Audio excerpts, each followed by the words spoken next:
Do not use beard bar soap until you have watched this video and digested all of the information in it. No clickbait, I actually mean that. There are some really important key points about beard bar soap that could save the health of your beard and maybe save you some money in the process. I'm going to break them all down for you. My name, Dancy Bearded. Thank you for being here, especially if you're returning. Shout out to you, especially if you're a subscriber. You're amazing. If you're new here, hey, welcome to the channel. Please consider subscribing if you like learning about beards, and pretty much only beards, but maybe you like learning about positive environments, good vibes, supportive community, all that stuff. We got that too. So if that sounds good, hit a thumbs up and we're going to get into the information.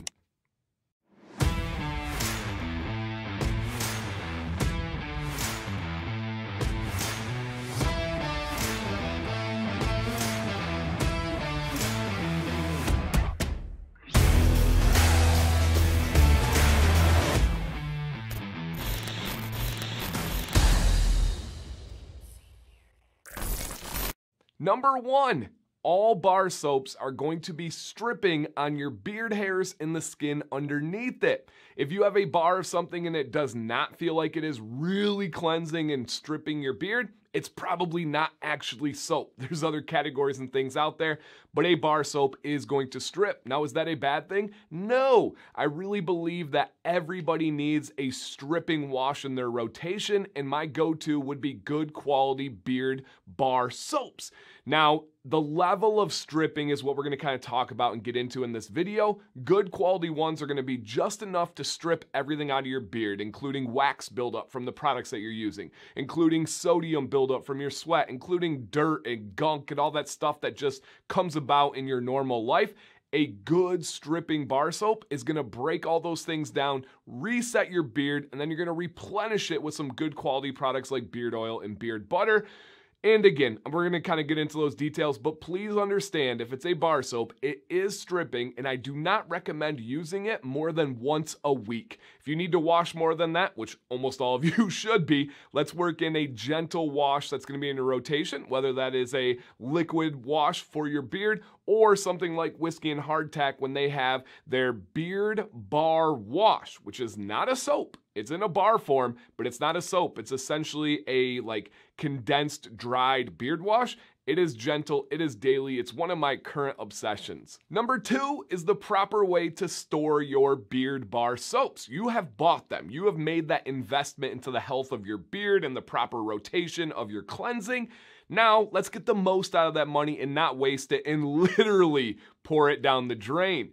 What you want to do is keep your soap out of moisture, out of water. If you are just simply, if you have a niche, right, that's a fancy word for like a ledge in your shower. If you're just taking that wet soap bar and you're setting it on a ledge and it's sitting in that moisture, or even worse, sitting in like a puddle of water, that soap is just going to continually break down and go to waste. You need to do something to save the soap. See what I did there? Like a soap saver. I've covered them on a few videos on this channel. There are wooden ones out there. I've tried several different ones, and those will get the job done, but you do need to regularly, tough word, I always bring that up, but I nailed it there once again. Boom! Regularly need to wash those. And I'm not a big fan of regularly washing anything that I don't need to. For me, I prefer metal soap savers. I just bought one on Amazon. I'll try to link it down below. That one you don't really have to clean. It's not going to break down. It's not going to get mold. That's my preference, but I do know a lot of people really like those like teak wood and the different types of woods that are meant to be able to survive and thrive in a moisture area like your shower. But get that soap off of the edge, off of the moisture, and it's going to last a lot longer. An additional tip that I don't really do anymore because I have a lot of soap, but I did do before when I was buying my soap and I was trying to get the most out of the money, is try to cut your soaps up in pieces. I would quarter my soap. I would cut it into quarters, and that way 3/4 of it was out of the shower completely and not breaking down, and that quarter was enough to get the job done. Just something to consider if you want to get the most out of that money.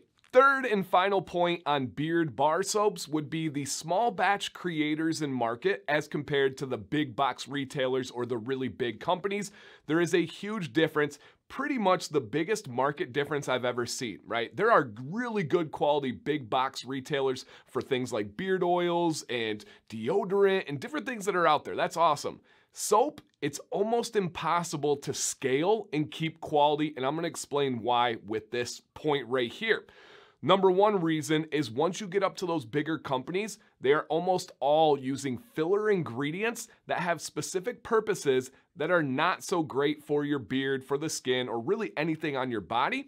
The number one thing that those companies want to achieve is a great lather. They feel like if somebody's putting a great lather, they think great quality, great wash, when that's not true. There are literally ingredients you can add to soap that's only purpose is to lather. Now, of course, that's not adding anything to our cleansing. That's not adding anything to the health of our beard, but it plays a trick on you. You're like, oh yeah, this is awesome. No, it actually increases the stripping to a degree that is getting more towards damaging and being more dangerous, and we don't want that. We want to strip the beard, but we don't want to kill the beard. So that's the number one thing. Number two is in the process of making soap, once you get up to those bigger companies, they strip the natural glycerin that is a byproduct of the soap making process, and we want that. That is a good thing. We want that byproduct of glycerin. When you take that out, you're losing a lot, and we could really kind of get down to the nitty-gritty and the details of this, and also things of them removing the natural oils as they process the soap and then going back in later and adding in oils with the post effect. That's not quite as good, but most of you don't care about that. You just want to know the basic details. It's not as good.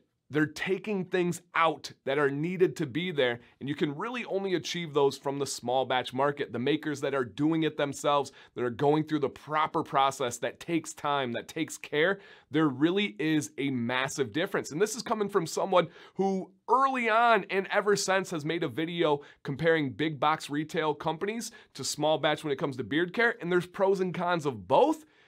When it comes to soap for your beard, there's not a lot of pros on the side of big box retailers. The only one that really would be a pro would be the price, and I guess I would throw in availability in there as well. But when it comes to terms of quality, absolutely no comparison. The small batch soap makers, they've got it. 100%, that is their advantage. The fourth category, I lied on the last one. I did have one I wanted to add in. I was getting ready for the conclusion. I was like, you know what? I should talk about this. And that is, how do you use bar soap on your beard? I know it sounds like a silly question, but a lot of guys wonder about it. I just simply take the bar soap, my beard is wet, it's in the shower, and I lather that bar soap on my beard. You can also use things like a soap bag, I think they call it, where you put the bag around it and it kind of acts as like a loofah. You can use it on a loofah, you can lather it up in your hands. It doesn't really matter. The idea is that you want to get that soap, you want to get that good quality lather in your beard, massage it into the pores to kind of break up all that buildup that you have down at the follicle, right? Really get everything loose. Do this in warm water is preferred. You can also go hot water and get that all out. And then once you are done, I highly, especially after using a bar soap on your beard, highly recommend ending with a 30-second cold rinse. Tons of benefits there. Can't explain them all in this video, but I do have a video from a few years ago that does a really good job of breaking them down. Okay, I promise. Last category, now on to the conclusion. Let's wrap it up. What questions do you guys have about using bar soaps on your beard? What about any thoughts, any comments, any experiences? Is there something that you learned in this video? Is there something that you knew and you're in the background like, yeah, get them, Dan, yeah, that's right. Let me know. I just want to hear your thoughts. I don't get to see you guys when I make these videos. So the least you can do is hit that thumbs up, subscribe, and then let me know what's going on. What are you thinking? Let's treat this as a conversation. Join the conversation in the comment section. Thank you guys for watching. Dan C. Bearded. Stay bearded and stay positive.